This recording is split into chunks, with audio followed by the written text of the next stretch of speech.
안녕하세요, 푸 작가입니다. 그동안 댓글로 여러가지 질문을 받았었는데요. 그 중에서도 유독 꾸준히 올라오는 질문이 하나 있어요. 바로 픽처 프로필에 대한 이야기입니다. 제가 2년 전쯤에 픽처 프로필을 커스터마이징해서 사용하는 방법들을 소개한 적이 있었죠. 그때는 픽처 프로필을 만지는 방법에 대한 이야기였다면, 오늘은 순정 상태 PP를 각각 어떨 때 쓰면 효과적인지 이야기해보도록 하겠습니다. 오랜만에 이벤트 해보네요. 인트로 보고 오시죠.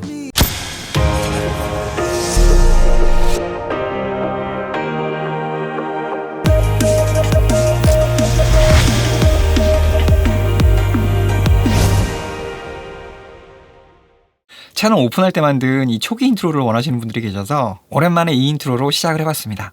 자, 먼저 픽처 프로필이 뭔지 간단히 알아볼게요.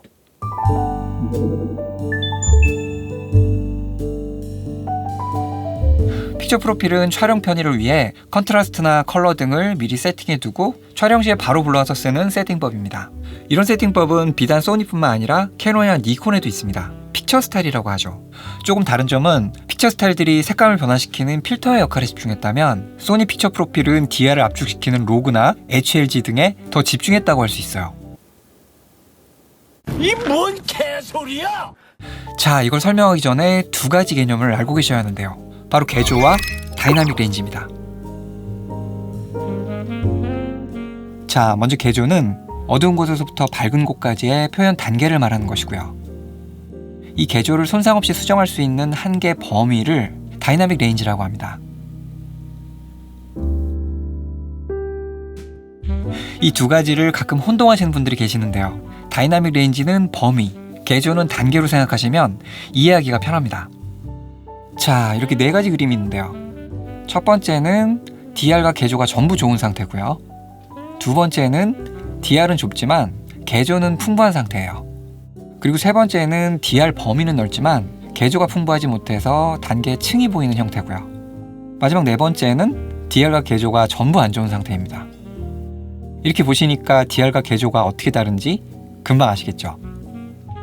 여기서 우리가 이야기하는 카메라의 다이나믹 레인지가 넓다, 좁다 라는 개념이 나오게 되는 거죠.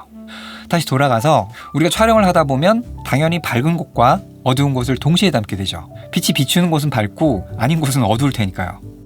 이때 카메라 센서에 들어오는 영상의 DR을 픽처 프로필을 이용해서 압축할 수 있습니다. 이렇게 압축하는 이유는 당연히 후보정을 위해서입니다. 자, 그래프가 하나 있는데요. 영상의 밝은 곳과 어두운 곳을 표현한 루마 웨이브 폼입니다. 위쪽은 밝은 곳, 아래쪽은 어두운 곳을 표현하고 있어요. 이렇게 DR이 압축되지 않은 영상은 이미 그래프가 위아래로 꽉 차 있죠. 이럴 경우 보정할 수 있는 폭이 매우 좁습니다.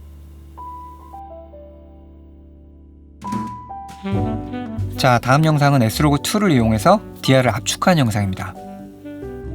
이렇게 DR을 압축해 놓으면 나중에 상대적으로 보정할 수 있는 폭이 넓어지게 되는 거죠.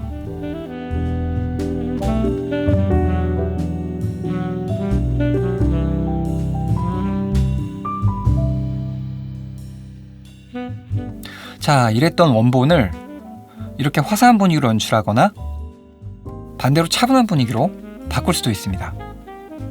훨씬 다양한 표현을 할 수 있게 되는 거죠. 자, 어려운 부분은 다 지나갔습니다. 이제 본격적으로 각 픽처 프로필의 용도에 대해서 이야기해 볼게요.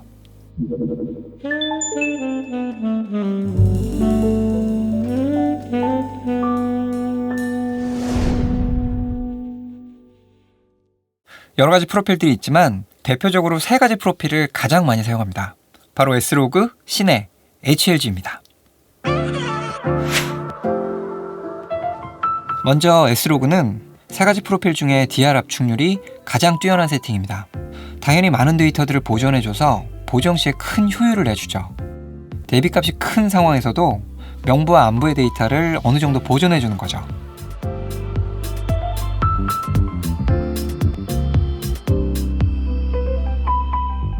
위에서 보여드린 것 같이 색과 밝기를 조정해서 원하는 분위기의 영상을 만들 수 있습니다.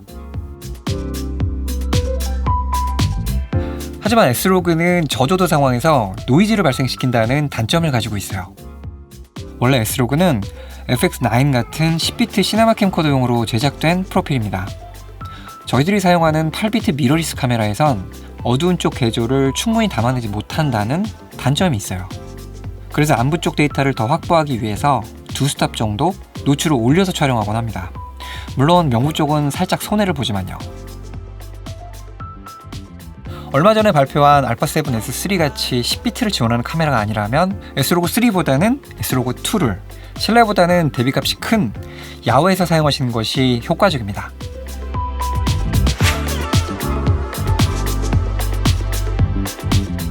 두 번째는 시내 프로필입니다. 원래 시내 프로필은 1, 2, 3, 4 4가지가 있는데요.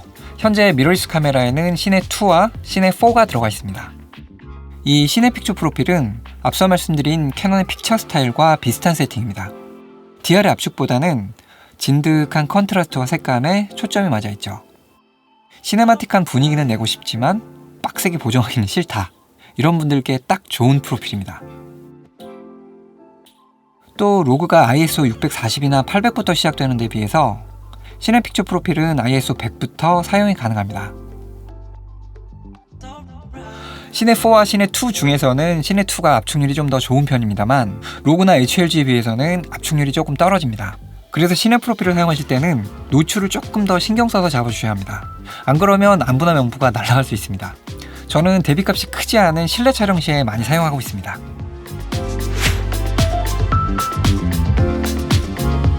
자, 마지막은 HLG 프로필입니다. 하이브리드, 로그, 감마. 이름이 참 어렵죠? 픽처 프로필 중에 가장 최근에 나온 녀석입니다. 그냥 우리들이 알고 있는 HDR 기능을 가지고 있는 프로필이라고 생각하시면 돼요. HDR이라고 하면 대비값이 큰 장면에서 밝은 곳과 어두운 곳이 모두 잘 보이도록 해주는 세팅이죠. HLG 프로필은 S로그만큼은 아니지만 시내보다는 좀 더 DR을 압축해줘서 후보 정식 관용도를 어느 정도 확보해줍니다. 또 ISO를 시내 프로필처럼 100까지 낮출 수 있고 컬러 방향성도 어느 정도 갖추고 있어요. 사용 편의성과 관용도를 둘 다 가지고 있습니다.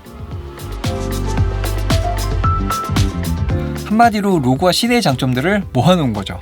다만 기존의 소니 PP들과 색감이 좀 다르기 때문에 HLG 컬러 그레이딩에 익숙해지려면 조금 시간이 필요합니다. 또 파이널 컷 같은 경우에 HLG 데이터를 띄우면 노출 오버 상태로 올라가요. 일일이 색 영역을 렉 709로 바꿔줘야 원래 노출로 돌아옵니다. 이거는 팟컷이 빨리 업데이트를 해서 바꿔줬으면 좋겠네요.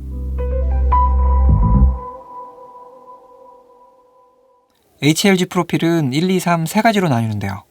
HLG1은 DR 압축률은 적게, 노이즈 억제력은 크게 만든 프로필입니다. 때문에 대비차가 별로 없는 저조도 실내에서 사용하면 매우 좋습니다. 반대로 HLG3는 압축률은 높게, 노이즈 억제력은 작게 만든 프로필입니다.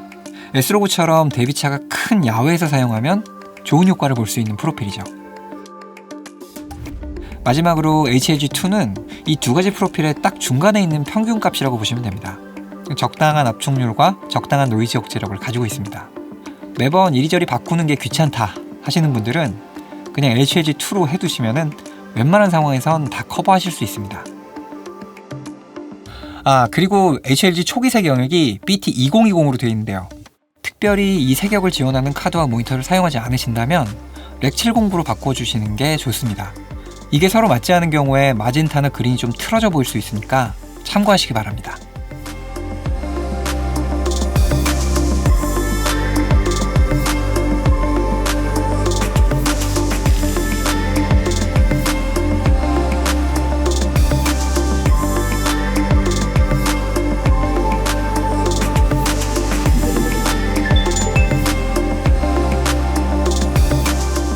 며칠 전에 몬스터 카메라 α7S3가 드디어 발표가 됐죠.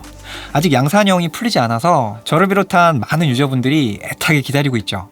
저도 빨리 구해서 10비트의 S로그3 15스탑 DR을 맛보고 싶네요. 구해지는 대로 빠르게 리뷰 만들어서 여러분들께 소개해드리도록 하겠습니다.